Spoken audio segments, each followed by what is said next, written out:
Hi there. Hello. Good afternoon, everybody. I hope this finds you doing so well this Monday afternoon. I can hardly believe we are so close to Christmas. So thank you so much for joining me here, whether you're watching live or later on. This is your weekly quick marketing tip. I am Denise Alvarez here with Storm Lily Marketing, and I'm here to help you succeed in your horse business by giving you some step-by-step strategies and how-tos for your horse business. So this week I am here to talk to you about the idea of learning. And here's the thing.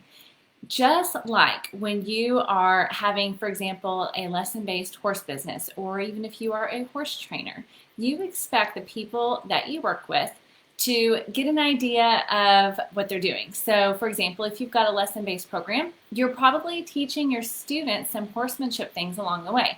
You're talking about the anatomy of the horse. You're teaching them the different parts of the saddle, all those little nuances and terms that may be new to them, but that are super important for their experience working with you, and especially their experience riding horses.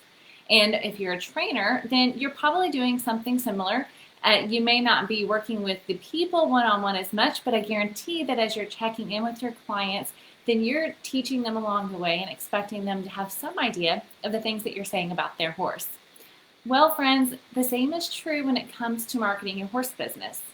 It's super important that you take the time to at least learn the basics of the website marketing terms or the different marketing terms that you might come across as you are working to grow your business. Now, I know that you're not going to be expert level, and I'm not saying you should. But what I am saying is that as you learn the basics of the different terms that are out there, then the more confident you're going to be in your conversations. And especially as you go out to get your website ready, then if you have an idea of some of the basic terms that are going to come up, as you are hiring someone to do your website, then you have at least a clue of what it is they're talking to you about. And that's exactly why I put out my most recent podcast episode for you. If you've not joined me on the podcast, it's totally free. Every week I put out a new episode to teach you something specific about marketing your horse business. And last week on Thursday, I shared about 10 website terms that are going to help you break down that tech barrier so that you're not afraid to have those conversations and you're actually confident in having those conversations.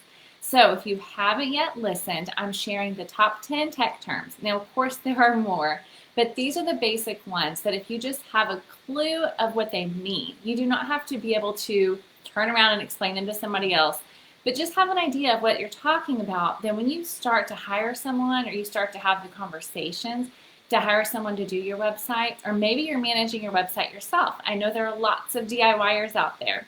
Then if that's the case, then you're going to make sure that you're having the best experience with the person you hire, or if you're doing it yourself, you're going to make sure that you're taking really good care of the things you need to for your website to be the best it can be. So jump on over to stormlilymarketing.com/10 for episode number 10 and listen to that episode and let me know what you think. And if you have any questions or terms that come up that you're maybe not familiar with, then let me know. Shoot me an email, and I'd love to hear from you. Post a comment here on this video. I'm sure I'll do a part 2 in the future and cover some of those other things that you maybe haven't learned yet and you want to learn about. So again, today I just want you to consider learning is the idea. So your quick marketing tip is just take a little bit of time to learn and understand some of the basics of marketing. Again, you may not be implementing everything you learn yourself. Maybe you're going to hire somebody to do it, but just like if you're a horse trainer, then your clients that have a better idea of what it is you're doing, you all have much better conversations. You probably even have better communication because you're speaking the same language.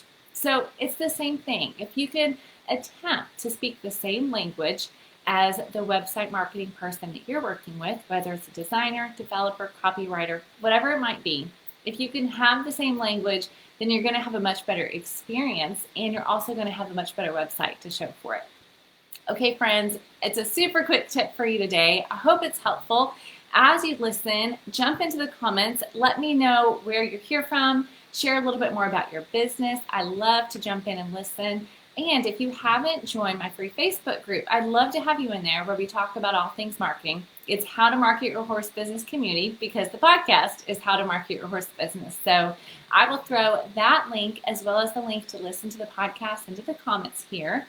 And like I said, if you have any other terms or tech terms that you've heard thrown around or you've read about that you want me to talk about or explain, then just let me know.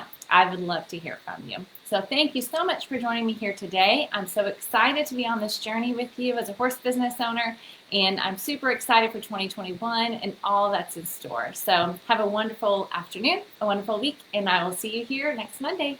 Bye.